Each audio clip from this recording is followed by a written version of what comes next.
ክብር ለኢየሱስ ይሁን። ኢየሱስ ጌታ ነው። ስሙ የማይጠገብ ብናመሰግነው ስሙን ብንጠራ እለት እለት በደስታ እየተሞላ እንሄዳለን አይደል? ክብር ለኢየሱስ ይሁን። የፈለገውን ዜማ የማይገልጠው ስሙን ኢየሱስ ጌታ ነው። እንግዲህ በመካከላችን ማማናቸው እንግዲህ ለረጅም ዓመት ከእድሜም አንፃር እማማ እንደሄዱ ይሰለቻል። ለኢየሱስ ስም አይሰለችም። ሁሌም አዲስ ነው። እግዚአብሔር የተባረከ ይሁን። ሐዋርያቶች ለተወሰነ ዓመት አብረውት ከኢየሱስ ጋር ሆኑና በክብር ተገለጠ አይደል? ሲገለጥ ያሉት ነገር አንድ ነገር፣ አሁን ከዚህ መውረድ አያስፈልገንም፣ ለዘላለም በክብሩ ሲገለጥ ደግሞ የምንኖረው ኑሮ ነፍስ የማይቀረን ማለት ነው። ከዚህ ጌታ ጋር ለዘላለም በደስታ በሐሴት እንኖራለን። እግዚአብሔር የተመሰገነ ይሁን። ሳንሰለቸው ማለት ነው። እዚህ ምድር ላይ ሳለን በምናየው ነገር በብዙ ሁኔታዎች አንዳንዴ ደከም እንላለን አይደል? ከስጋም የተነሳ ዘላለም የማያሰለቸው ከጌታችን ከኢየሱስ ክርስቶስ ክብርና ታላቅነት ከስሙ ኃይል የተነሳ ነው። አሜን። እግዚአብሔር የተመሰገነ ይሁን።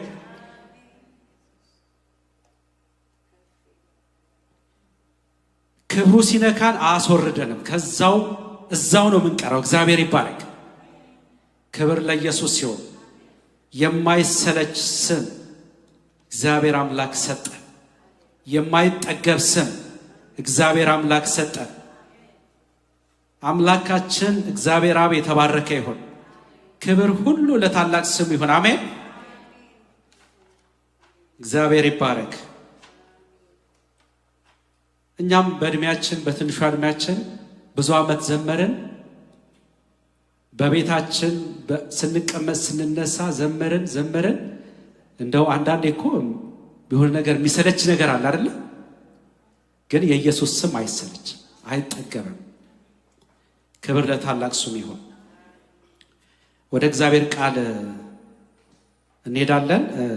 መጽሐፍ ቅዱስ ያዝን አብረን እናወጣና ሮሜ ምዕራፍ 5 ላይ ያለውን ከቁጥር 1 እስከ 11 ከ1 እስከ 11 ያለውን አነብና አብረን የእግዚአብሔርን ቃል እንካፈላለን። የጽድቅ በረከቶች በሚል ነው ያስኩት ርዕስ።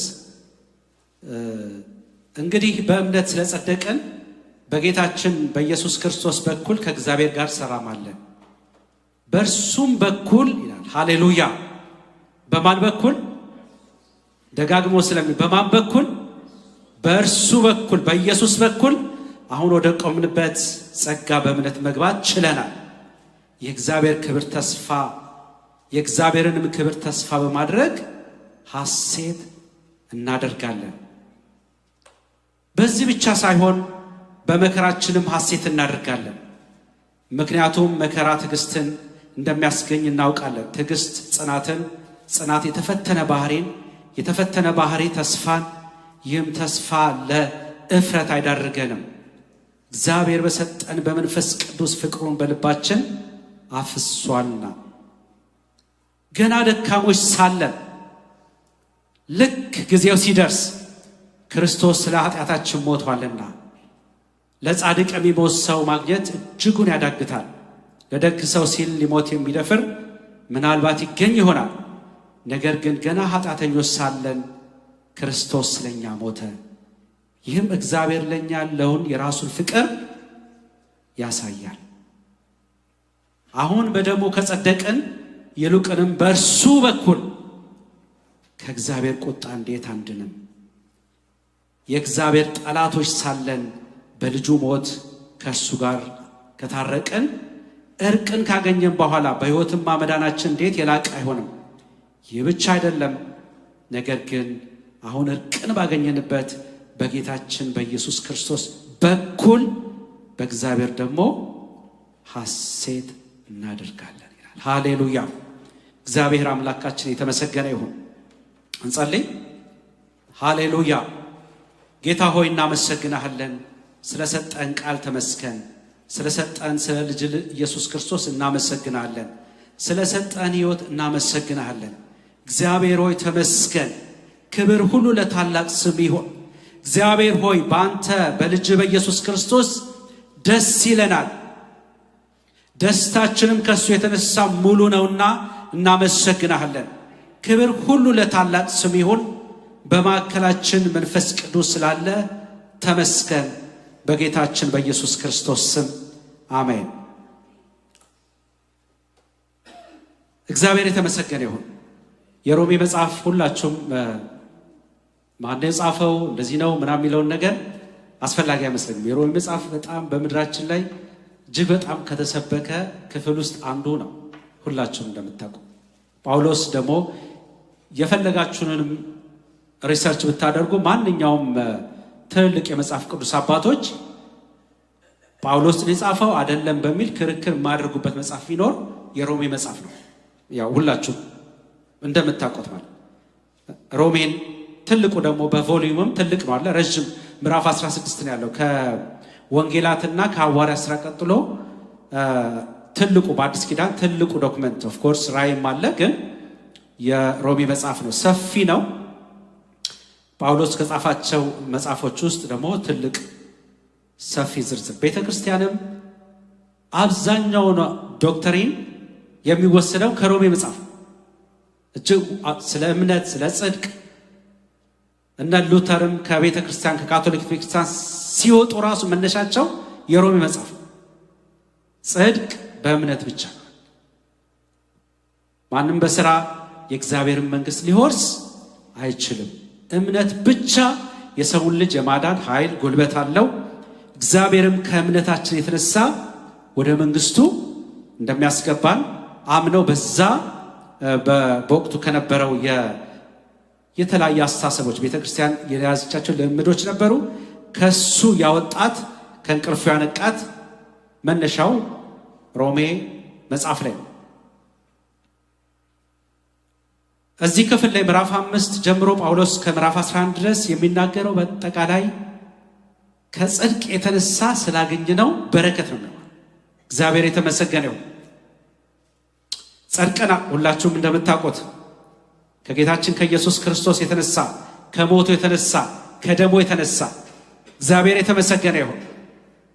ከዛ የተነሳ ጸድቀናል። ከዛ በፊት ግን ጳውሎስ ምዕራፍ 1 እና 2 እስከ 3 ቁጥር 20 ድረስ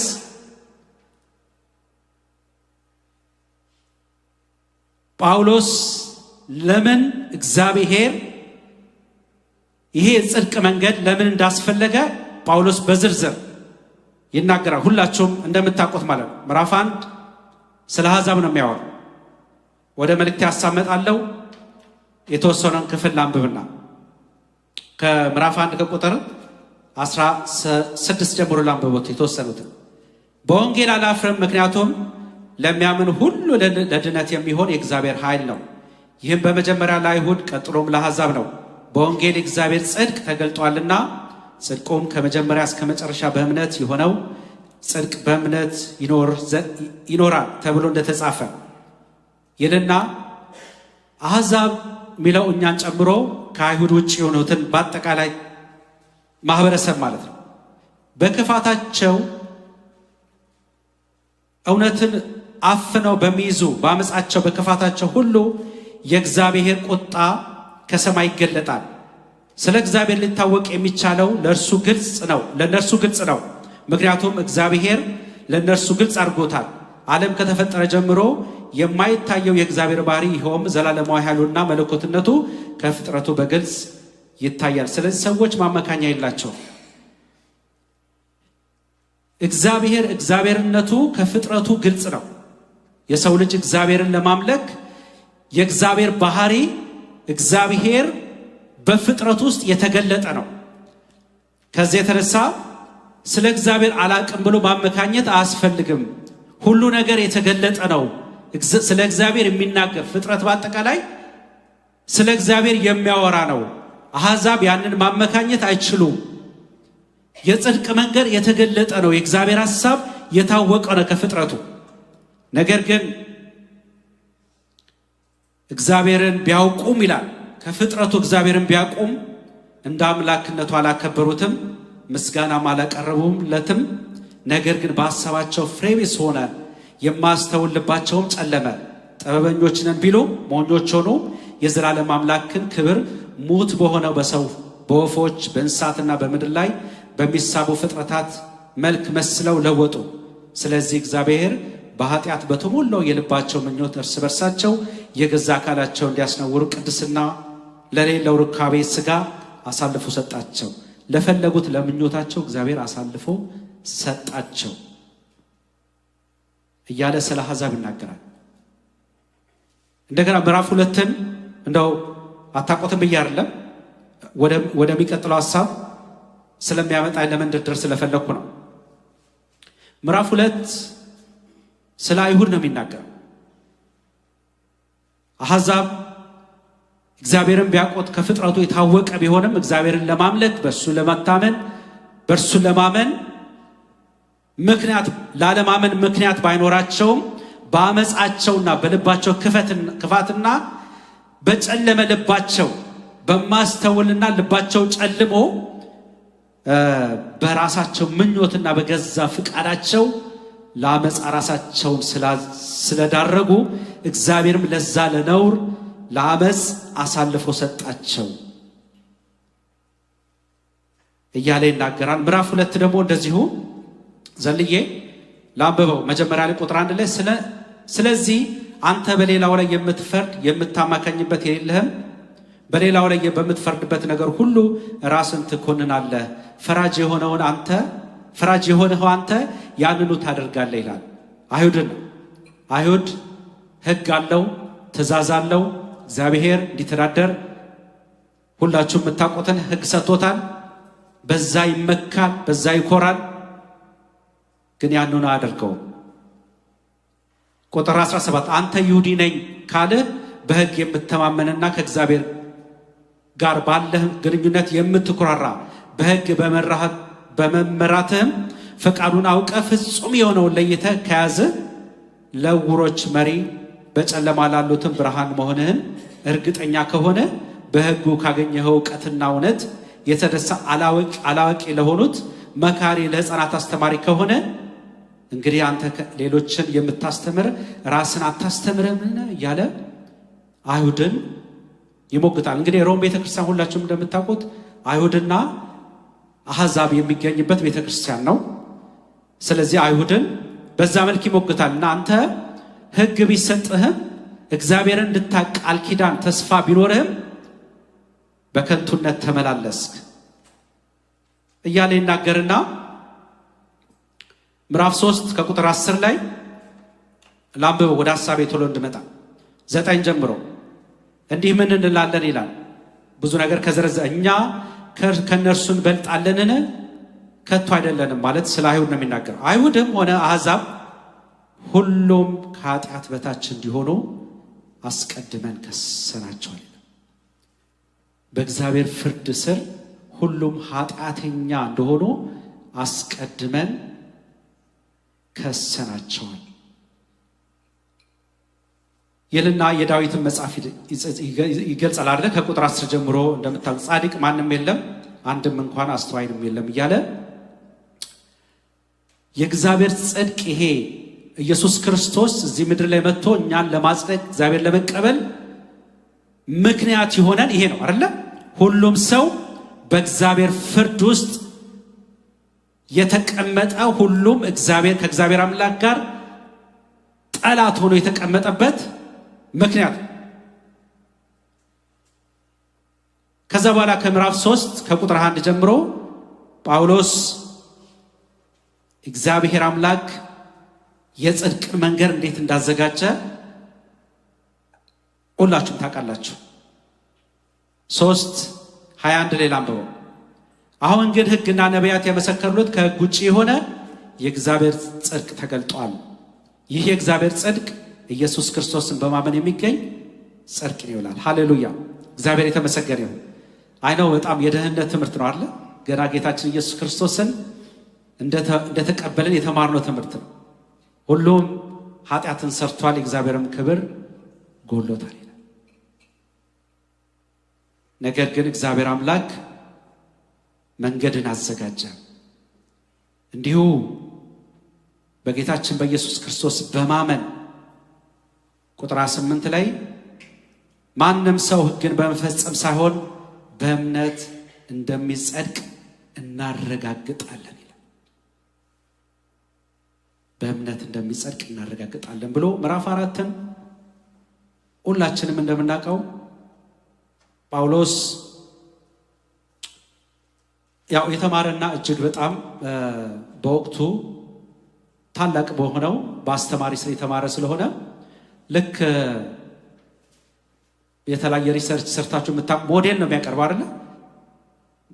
አዲስ የመጣ ሐሳብ አይደለም። እግዚአብሔር ድሮም ለእስራኤል ሕግን የሰጠው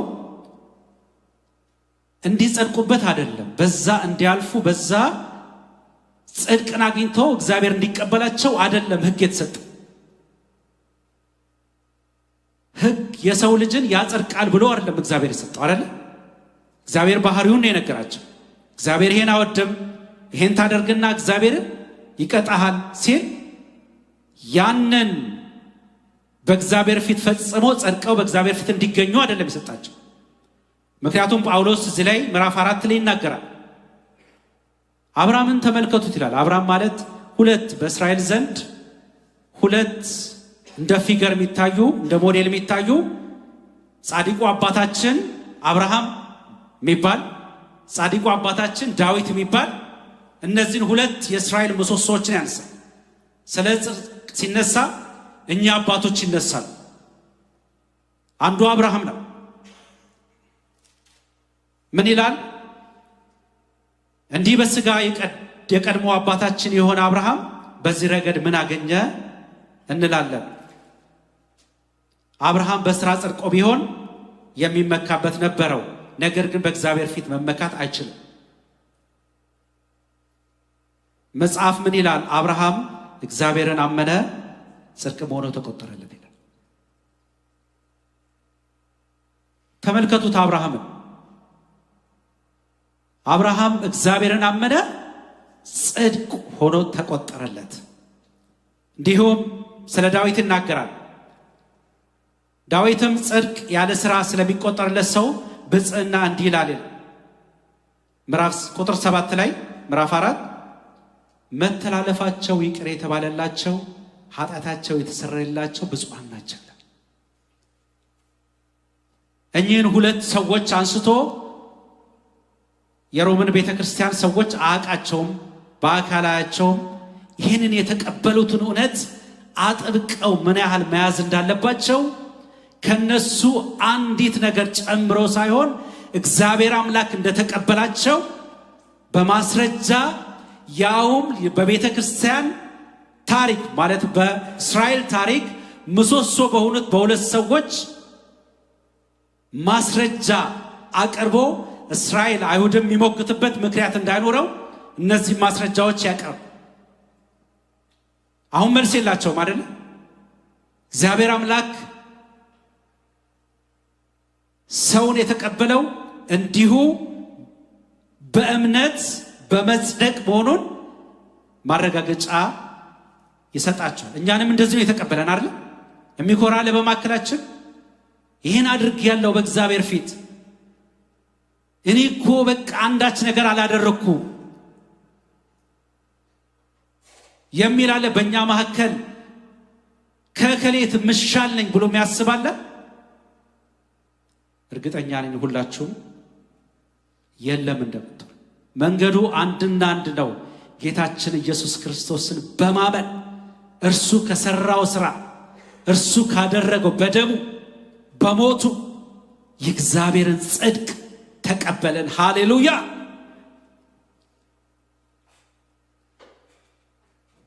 ይሄ አስገራሚ ነው ወገኖች። በእግዚአብሔር መንግስትም ትልቁ ነገር ማለት ትልቁ አጀንዳ ጌታችን ኢየሱስ ክርስቶስ ነው። ምንም ሌላ አጀንዳ የለም። እግዚአብሔር ሰማይ ዙፋን ሰማያት ጳውሎስ ምዕራፍ 8 ላይ ፍጥረት ሁሉ የእርሱን መገለጥ ይጠብቃል። ሃሌሉያ! የማንን መገለጥ?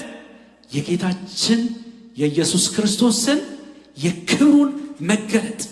ለፍጥረት ሁሉ፣ ለሰማያት፣ ለምድር እስትንፋስን የሚሰጥ እርሱ ነው። ታሪክ ሁሉ ይቀየራል። እግዚአብሔር የተመሰገነ ይሁን። ጳውሎስ ያንን ነው የሚለው።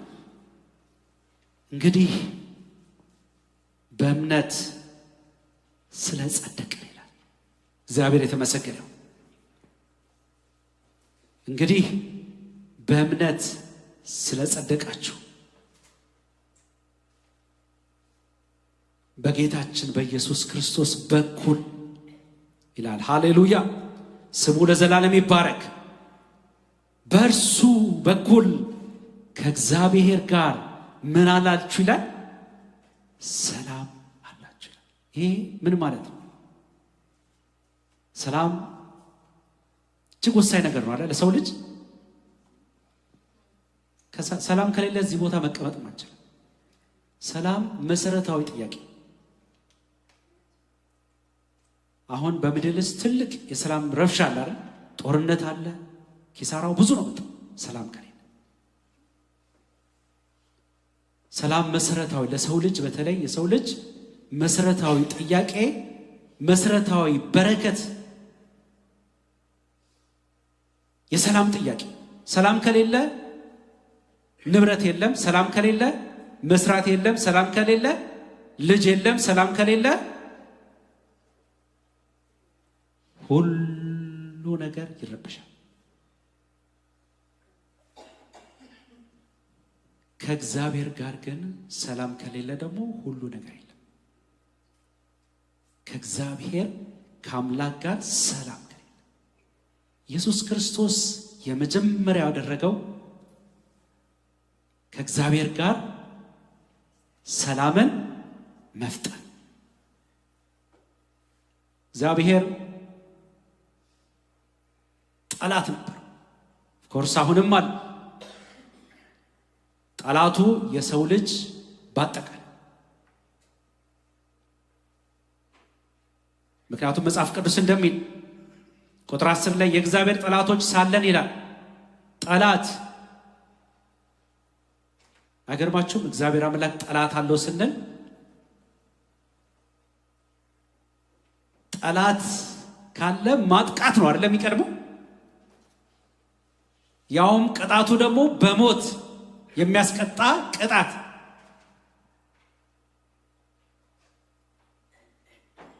ጌታችን ኢየሱስ ክርስቶስ አንዱ እኛን ካጸደቀ በኋላ በእርሱ አምነን ስንጸድቅ የምናገኘው በረከት አንዱ ሰላም ነው። እግዚአብሔር የተመሰገነ። ሰላም አለን እንደ ወንዝ የሚፈስ በፈለግነው ነገር ውስጥ ብናልፍ የማይናወጥ እግዚአብሔር መንፈሱን በልባችን ውስጥ በማደሪያ ውስጥ በእኛ ውስጥ ከማድረጉ የተነሳ ሰላሙን ፍቅሩን በእኛ ውስጥ አፍስሷል። እግዚአብሔር የተመሰገነ ይሁን። በምንም አይነት ኮንዲሽን በምንም አይነት መከራ ሁኔታ የማይናወጥ ሰላም ከጌታችን ከኢየሱስ ክርስቶስ የተነሳ አለ። አንዱ በረከታችን ሰላም ነው። እግዚአብሔር የተመሰገነ። ከእግዚአብሔር ጋር ከዚህ ከጠባቂያችን እግዚአብሔር ታስታውሳላችሁ አለ። አንዳንዴ እስራኤል ሲረብሽ ሲያጠፋ የሚያደርገው ነገር አንደኛው ነገር አሳልፎ ይሰጣቸው ለመከራ ለችግር።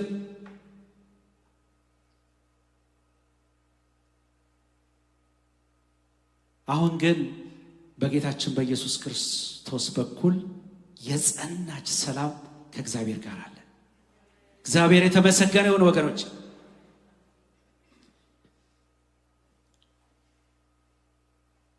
ክብር ለእግዚአብሔር ይሁን። እንድናመልከው እንድንሰግድለት ከእግዚአብሔር ጋር ሰላም አለን። እሱም ደግሞ ከጌታችን ከኢየሱስ ክርስቶስ የተነሳ የማይቻለውን ነገር ጌታችን ኢየሱስ ክርስቶስ የተቻለ አደረገው። የማይቻለው ለምንድን ነው? እኛ አቅመ ቢስ ሲሆንን ደካሞች ሲሆንን ስለነበር ስለማንችል ማለት ከእግዚአብሔር ጋር ሰላምን መፍጠር የማንችል ደካሞች ስለሆን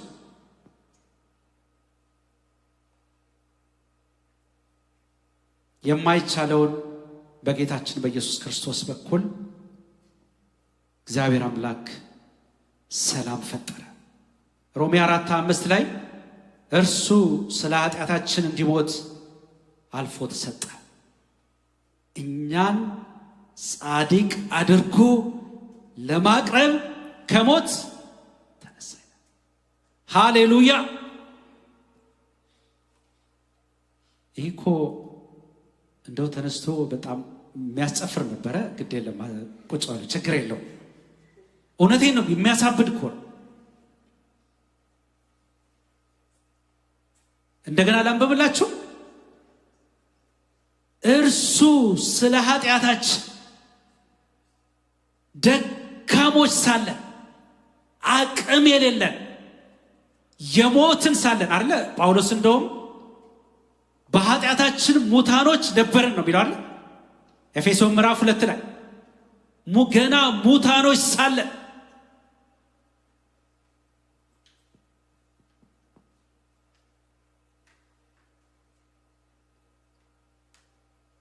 እርሱ ስለ ኃጢአታችን እንዲሞት አልፎ ተሰጠ ይላል። ክብር ለታላቅ ስሙ ይሁን ወገኖች፣ ክብር ለኢየሱስ ይሁን። ለምን እኛን ምን ሊያደርግ? ጻድቅ አድርጎ ለማቅረብ ለእግዚአብሔር ከሞት ተነሳ። እግዚአብሔር አምላክ የተመሰገነ ይሁን። ከሞት ተነሳ አንቺን ጻድቅ አድርጎ ለእግዚአብሔር ለማቅረብ። ከዚህ የተነሳ በጌታችን በኢየሱስ ክርስቶስ ከእግዚአብሔር ጋር ሰላም አለ።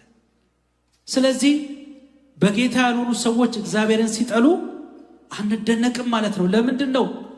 ጠላት ናቸው። ከእግዚአብሔር ጋር ጠላቶች ስለሆኑ። አንድ ወንድም ያለ እኚህ ዳቢሎስ ልጆች ይላል። አንዳንዴ ስራ ቦታ እዛው ኢትዮጵያ እያለን ሲያስቸግሩት ምን ሲሉት በአንዳንድ ነገሮች እኚህ የዳቢሎስ ልጆች ይላልና እንደሱ ለመደገፍ እያለ ግን አንዳንዴ ሲጠሉን እኛን ሲነቅፉን መስሪያ ቤት ኮንፈርት ሳይሰማን ሲቀር እግዚአብሔርም የእግዚአብሔር ጠላቶች ናቸው። እነሱም እግዚአብሔርን የሚያዩት እንደ ጠላት ነው። ምክንያቱም እኛ የእግዚአብሔር ጠላቶች ሳለን በሞቱ ወደ ዘላለም ሕይወት ያስገባን ማን ነው? በእርሱ በኩል በጌታችን በኢየሱስ ክርስቶስ በኩል እግዚአብሔር የተመሰገነ ይሁን። ይሄ ሰላም ከእግዚአብሔር ጋር አርፈን በሰላም እንድንኖር እግዚአብሔርን ስናመልከውም ደስ የሚለን ከዚህ የተነሳ ነው። ክብር ለአምላካችን ለእግዚአብሔር ይሁን። ክብር እንስጥ ለእግዚአብሔር። እግዚአብሔር የተመሰገነ ይሁን ከእሱ ጋር ሰላምን ስለሰጠ። ሃሌሉያ።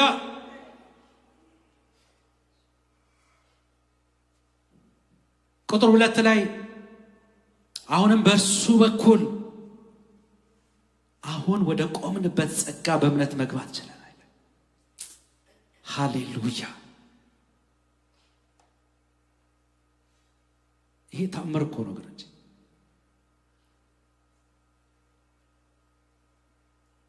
ጳውሎስ ምን እያለ እንደሆነ ገብቷቸዋል በትክክል።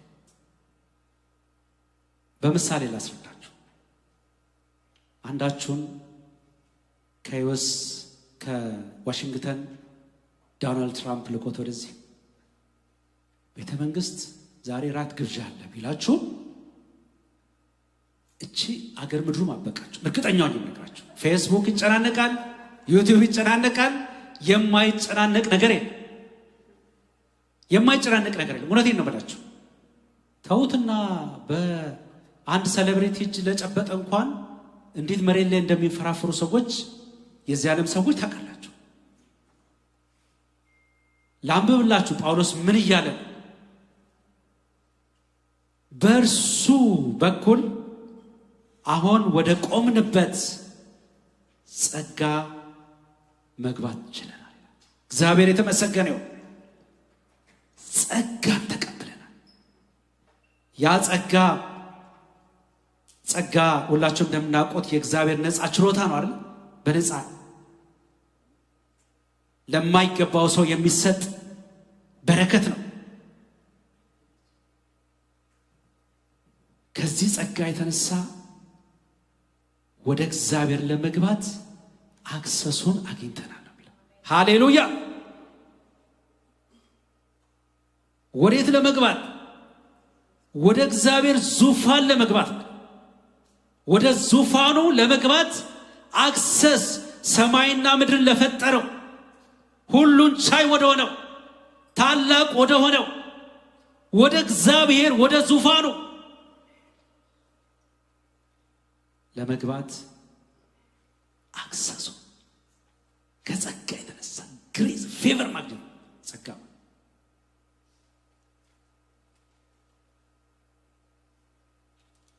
ይሄ አንፍራፍረም ወገኖች። እውነቴን ነው የምላችሁ፣ እውነቴን ነው የምላችሁ፣ ከልቤ ነው የምነግራችሁ። ኤሌ ስንሄድ ያው ከባለቤቴ ጋርም ከተለያየ በግሩፕ ሆነን ነበር ነውና ያስጎበኙናል የሴሌብሪቲ ቤቶችን። አንድ ሴሌብሪቲ ሲወጣ ፎቶ ለምን ፎቶ ቀላል ነገር አለ ማለት ለዛ ነገር ዲዘርቭ ሳትሆኑ ማለት እኔ እኮ አይገባኝም ይሄን አየው ታላቅ ክብር ነው ማለት ነው። የማይገባኝ ቦታ እንደው ሴሌብሪቲው መጥቶ ቢጨብጣቸው ምን ያህል ደስታቸው ናቸው።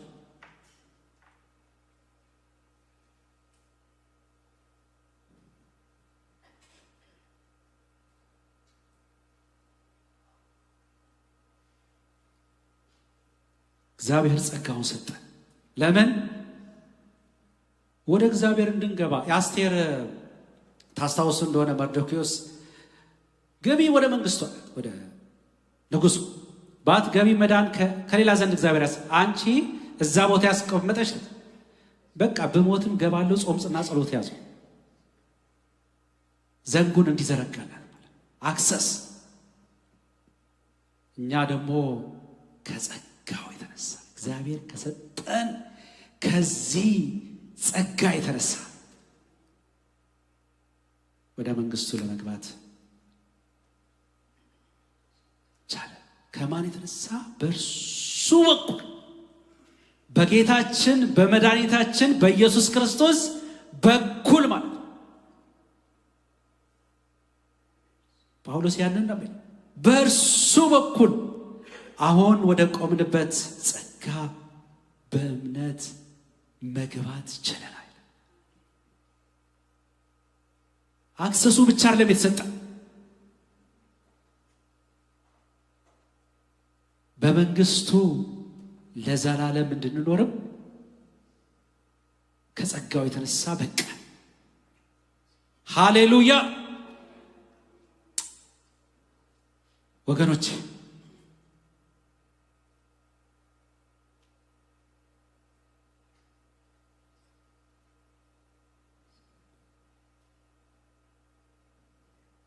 በመንግስቱ ማለት እንድንኖር አደረገ ከጸጋው የተነሳ። እግዚአብሔር አምላክ የተመሰገነ ይሁን። ክብር ለጌታችን ለኢየሱስ ክርስቶስ ይሁን።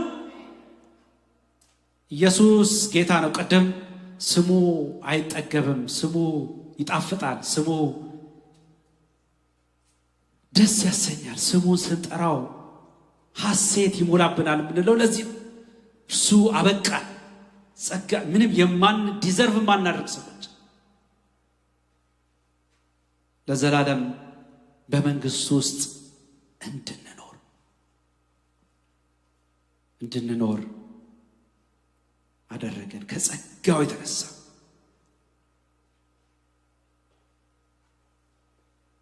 ሮሜ 8:38 ላይ ጳውሎስ ጽፎ ታስታውሱ እንደሆነ በጣም ሁላችሁ የምትወዱት ክፍል ነው። ሮሜ ምዕራፍ 8:38 ላይ ይህን ተረድቻለሁ አለ። ሞትም ይሁን ሕይወት፣ መላእክትም ይሁን አጋንንት፣ ያለውም ይሁን የሚመጣው፣ ወይም ማንኛውም ኃይል፣ ከፍታ ይሁን ጥልቀት፣ ወይም የትኛው ፍጥረት በጌታችን በኢየሱስ ክርስቶስ ካለው ከእግዚአብሔር ፍቅር ሊለየን አይችልም። ምን ያህል የጸናች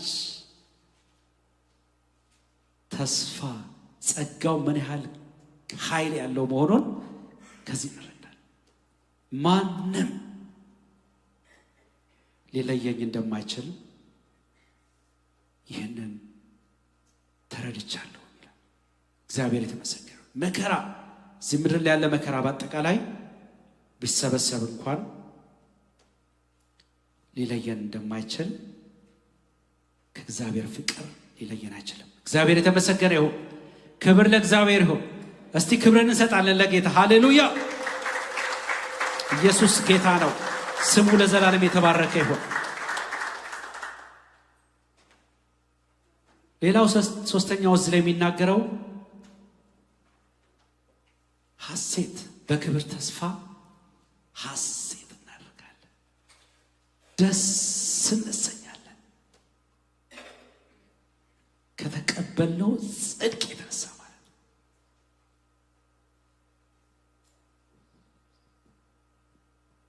ይሄ ክብር ተስፋ ደግሞ ታላቅ ነው አይደል? እጅግ በጣም ታላቅ ነው። አሁን በምድር ላይ ስላለን በዚህ አጸያፊ በሆነ ስጋ ውስጥ ስላለን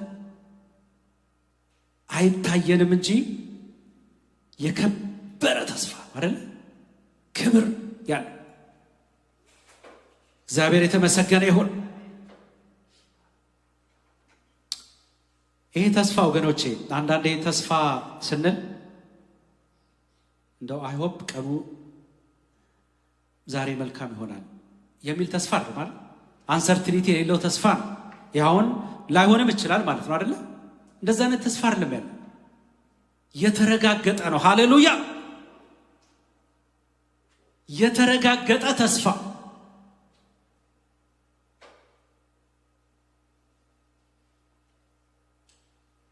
የእግዚአብሔርን ክብር ልናይ ሩቅ አይደለም። ክብሩን ልናይ የጌታችን ኢየሱስ ክርስቶስን ክብር ልናይ። አሜን። ዛሬ እዚህ ምድር ላይ በመከራ ብናልፍ ያነስን ቢመስለን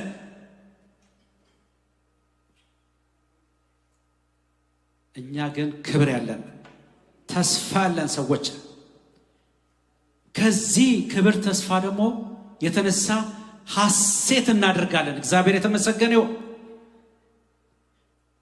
ጌታችን ኢየሱስ ክርስቶስ ሲመጣ ቀደም በተወሰነ መልኩ እንዳልኩት በክብር ሲገለጥ ያ ክብር የኛ ትልቁ ደስታችን ነው አይደለ?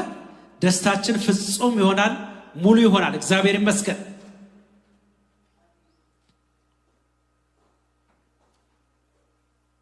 ጳውሎስ እዚህ ላይ የእግዚአብሔር ክብር ተስፋ በማድረግ ሐሴት እናደርጋለን። በዚህ ብቻ ሳይሆን በመከራችንም ሐሴት እናደርጋለን። በመከራችን ያው መከራ ሲል መቼም ሁላችሁም ይገባችኋል። ይሄ በመከራ ውስጥ ሐሴት አይደረግ ማለት በጣም የሚጋጭ ሐሳብ ነው አይደል? ኦፍ ኮርስ የሚያወራው የተለያየ ህመምን ጊዜያዊ የሆነ መከራ አይደለም። እዚህ ምድር ላይ መኖር በራሱ ለኛ ያለን ፕሬዥን በራሱ መከራ ነው አይደል?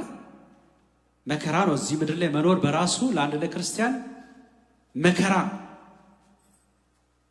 በዛ ውስጥ እንኳን ብንሆን ሐሴት እናደርጋለን። ለምን? መከራ አንዱና ብቸኛ መንገድ ነው ወደ እግዚአብሔር ክብር የሚወስደን አይደል? መከራ ወደ እግዚአብሔር ክብር የሚወስደን አንዱና ብቸኛ መንገድ ነው። ኢየሱስ ክርስቶስም እንደዛ ነው አይደል? በመከራ ውስጥ አልፎ የእግዚአብሔርን ክብር እግዚአብሔር ያየለትን ክብር አገኘ። ከስም ሁሉ የሆነ ስም እግዚአብሔር አምላክ ሰጠው።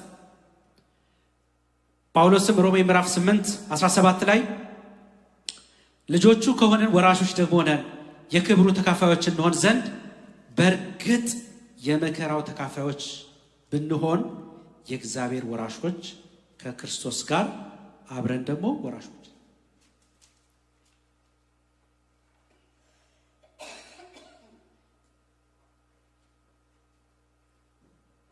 መከራ ወደ እግዚአብሔር ክብር የሚያስጠጋን የክብር መንገድ ነው። እግዚአብሔር የተመሰገነ ይሁን። አይኖ ደስ እንደማይል እዚህ ምድር ላይ መኖሩ እንዳልኳችሁ መኖራችን በራሱ መከራ ዓለም መከራ የተሞላባት ዓለም ናት። በዛ ውስጥ መኖር በራሱ መከራ፣ ግን መከራ ለኛ የክብር መንገድ ነው። እግዚአብሔር ይመስገን። ክብር ለእግዚአብሔር ይሁን። አሜን። እዚህ ምድር ላይ በምናልፈው መከራ ውስጥ የእግዚአብሔርን ክብር እንድናይ መንገድ ነው። መንገድ ብቻ ሳይሆን ይመራናል።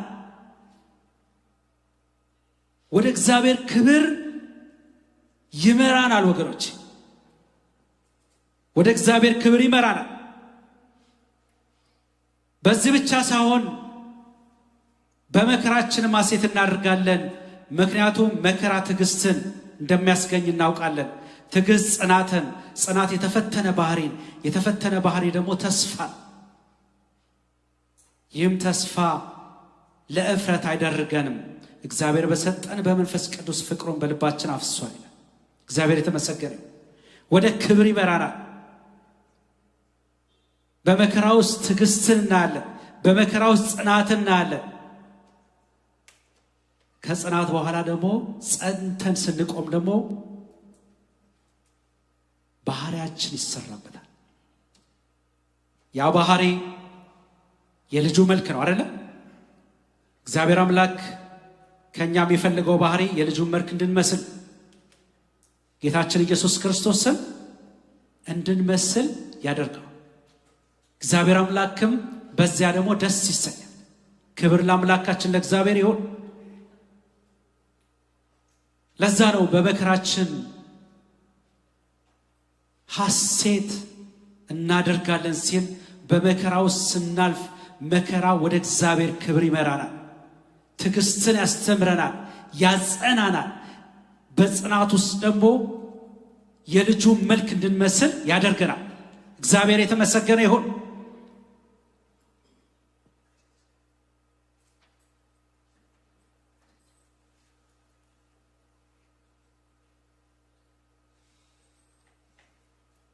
ከኔ ጋር ናቸው ወገኖች? ስለ መከራ ስላወራሁኝ ምናልባት እንደው ዝም ብላችሁ እንዳሁን ብዬ ነው። መከራ ስላችሁ እዚህ ምድር ላይ መኖራችሁ ሰው እየታመመ ይቀጥል እያልኳል። እሱን የጳውሎስም ኢንቴንሽን አይመስልም። ሰዎች ሲታመሙ እንጸልያለን ያለን። እዚህ ምድር ላይ መኖር በራሱ መከራ። ጌታን በማወቃችሁ ብቻ ያንን በመሆናችሁ ብቻ በመከራ ውስጥ እናልፋለን። ያ መከራ ባህሪን ይሰራል። ባህሪ ደግሞ የክርስቶስ ባህሪ ነው። ሮሜ ምዕራፍ 8 ላይ ሊሄድና ላንብብላችሁ። 8:28 ላይ እግዚአብሔር ለሚወዱትና እንደ ሐሳቡ ለተጠሩት ነገር ሁሉ ተያይዞ ለበጎ እንዲሰራ እንደሚደረግላቸው እናውቃለን። እግዚአብሔር አስቀድሞ ያወቃቸውን የልጁን መልክ እንዲመስሉ አስቀድሞ ወሰናቸው። የልጁን የጌታችን ኢየሱስ ክርስቶስን መልክ እንዲመስሉ፣ የእሱን ባህሪ እንዲላበሱ። ብዙውን ጊዜ እግዚአብሔርን ለሚወዱትና እንደ ሐሳቡ ለተጠሩት በጣም ፌመስ ወርድ ነው አይደል? ነገር ሁሉ ተጠቅልሎ ለበጎ እንዲሆን ስንል የምናያይዘው ብዙ ጊዜ ከሁኔታዎቻችን ጋር ነው አይደል? ሁኔታዎች ሁሉ ተጠቅልለው መልካም ይሆናሉ አይደል? ጥሩ ነው፣ ችግር የለውም። ነገር ሁሉ ተጠቅልሎ ለመልካም ሲል የልጁን ባህሪ እንዲመስል ሲሆን እግዚአብሔር መልካም ሆኖ የተመለከተው ጌታ ኢየሱስ ክርስቶስን ደስ የተሰኘው በልጁ በኢየሱስ ክርስቶስ ማንነት ነው አይደል? እሱ ባደረገው ስራ ነው እግዚአብሔር ደስ የሚሰኝ። የእግዚአብሔርን ልብ ያሳረፈው ልጁ ኢየሱስ ክርስቶስ ነው። ሁሉ ነገር ተጠቅልሎ እግዚአብሔር አብ ስለ ልጁ ስለ ኢየሱስ ክርስቶስ እንዲወራ ነው የሚፈልገው። ስሞች ሁሉ ተሰብስበው ስለ ልጁ ስለ ኢየሱስ ክርስቶስ እንዲናገሩ ነው የሚፈልገው። ይሄ ደግሞ ስለሚገባው ነው አይደል? ስለሚገባው ነው። ይገባዋል። እርሱ ክብር ለታላቅ ስሙ ይሁን። ጌታ ኢየሱስ ክርስቶስ ይገባዋል። እግዚአብሔር አብም ደስታው ሁሉ ነገር ተጠቅልሎ በልጁ ውስጥ ሲገባ የዛኔ ደስታው ኮምፕሊት ይሆናል። እርሱም ደግሞ በዚህ ዓለም መጨረሻ ሁሉን ባስገዛ ጊዜ ሁሉን ረግጦ ከእግሩ በታች በገዛ የዛኔ ፍጥረት ሁሉ በልጁ በኢየሱስ ክርስቶስ እግር ስር ሲወድቅ የዛኔ እግዚአብሔር አብ ሐሴት ይሆናል አይደል? ደስታ ይሆናል። የኛም ደስታችን እርሱ ነው። ጽናት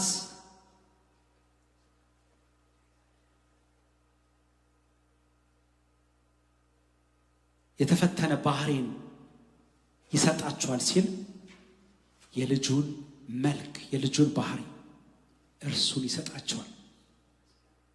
ሌላ ባህሪ የለም። የክርስቶስ በእግዚአብሔር መንግስት ውስጥ እግዚአብሔር ከኢየሱስ ውጭ እንዲወራለት የሚፈልገው ማንም እግዚአብሔር የተመሰገነ ይሁን።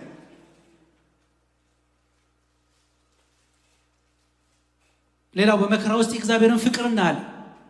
ወገኖች ዛሬ በብዙ ነገር ውስጥ ልናልፍ እንችላለን።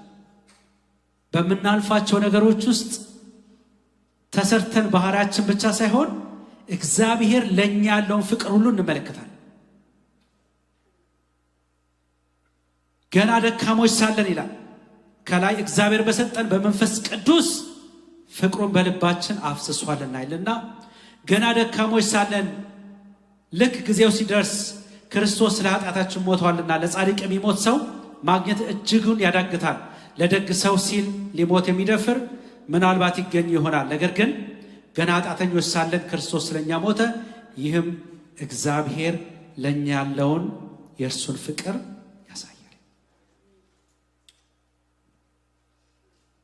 ባህሪያችን ተፈትኖ በመከራ ውስጥ የልጁ መልክ እየመሰለ ሲሄድ ወገኖቼ የዛኔ የእግዚአብሔር ደስታ ይሆናል። የእግዚአብሔር ፍቅር ምን እንደሆነ እየተረዳን እንሄዳለን። እንደዛ ነው አይደል የሚሉት? ድሮ ክርስትና ድሮ ቀረ ሲሉ ሌላ ነገር እኮ አይደለም። እውነት ለማውራት ኪወርድ በሻላ አሁን ሰው አለ አባቶቻችን ማለት ነው ሲሉ በመከራ ውስጥ ተፈትነን ነጥረን ያለፍነው ለማለት ነው አይደል? በዚሁ ጊዜ አይደለ እንደማማ አባቶቻችን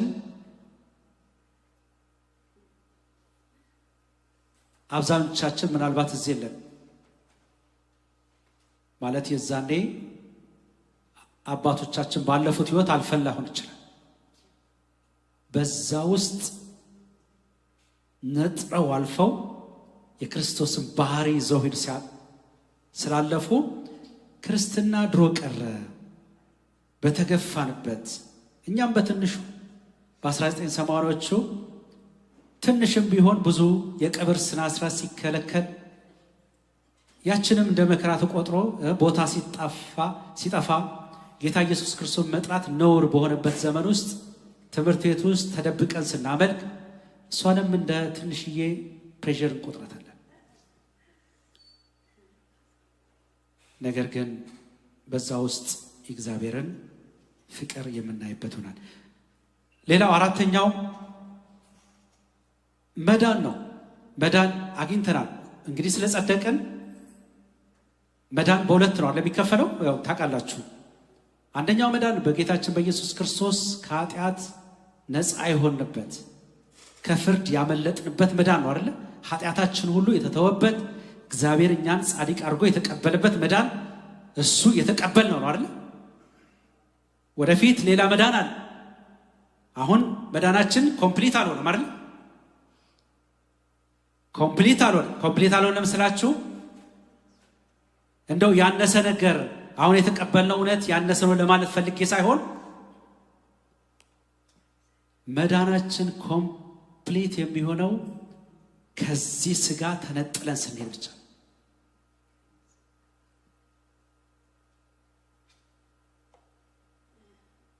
ከዚህ ኃጢአት ከለበሰው ስጋ እግዚአብሔርን ክብር ከማይፈልገው ስጋ ተነጥለን ስንሄድ ወይም ደግሞ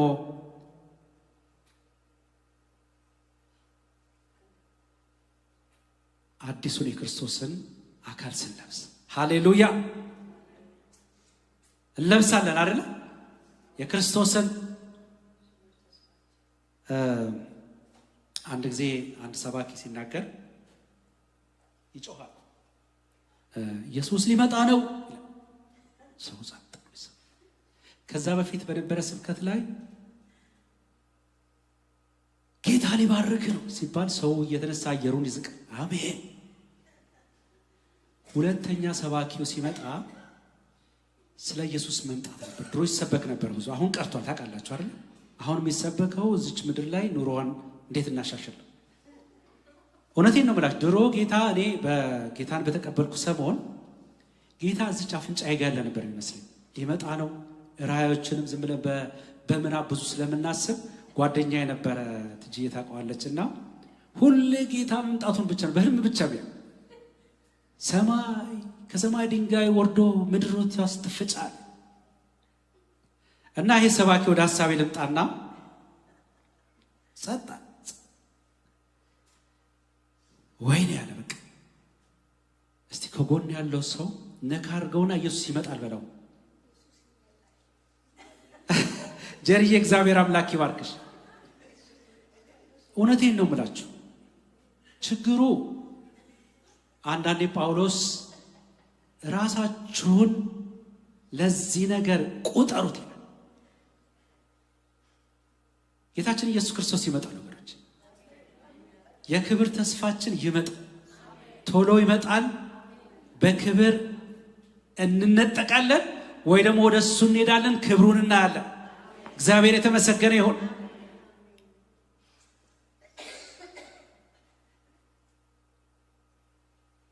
ዘጠኝና እየጨረሱ ስለሆነ መልእክቴን አሁን በደሙ ከጸደቅን ይላል። ጽድቅን ተቀብለናል፣ ድነናል።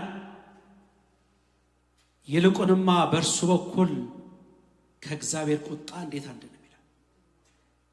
እንዴት እግዚአብሔር ቁጣውን ኮምፕሊት የሚያደርግበት ጊዜ መጣ። እቺ ዓለም ተጠቅልላ መጠፋበት ማለት ነው። እንዴት ከዛ ቁጣ አንድንም? ቁጥር 10 ላይ የእግዚአብሔር ጠላቶች ሳለን በልጁ ሞት ከእርሱ ከታረቅን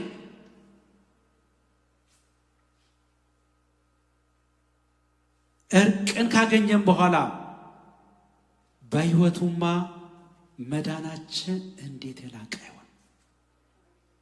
ያንን መዳን ነው የምላችሁ። መዳናችን እጅግ የላቀ ነው። አንዱ ጌታችን ኢየሱስ ክርስቶስን በክብር እናየዋለን። ሁለተኛው ደግሞ እኛ ራሳችን አዲስ ልብስ ለብሰን አዲስ ሰው ሆነን በክብር ለዘላለም ከጌታችን ከኢየሱስ ክርስቶስ ጋር እንኖራለን። ሃሌሉያ። መዳናችን እንዴት የላቀ አይሆንም?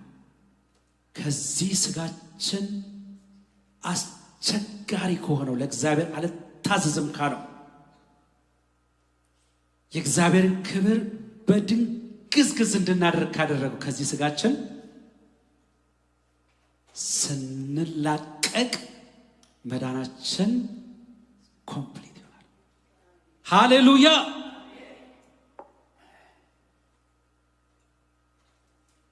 ስንቶቻችሁ እንደምትናፍቁ የተሟላ ከጌታ ከኢየሱስ ክርስቶስ ጋር ለዘላለም ክብር ለመድኃኒታችን ለኢየሱስ ክርስቶስ ይሁን።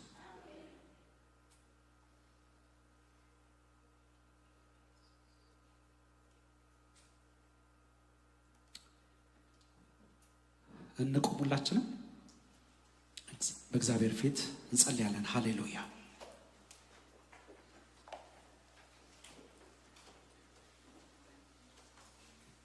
እስቲ ሁላችንም እንቆምና በታላቅ እልልታና ጭብጨባ እግዚአብሔርን እናከብረዋለን። ሃሌሉያ! ሃሌሉያ!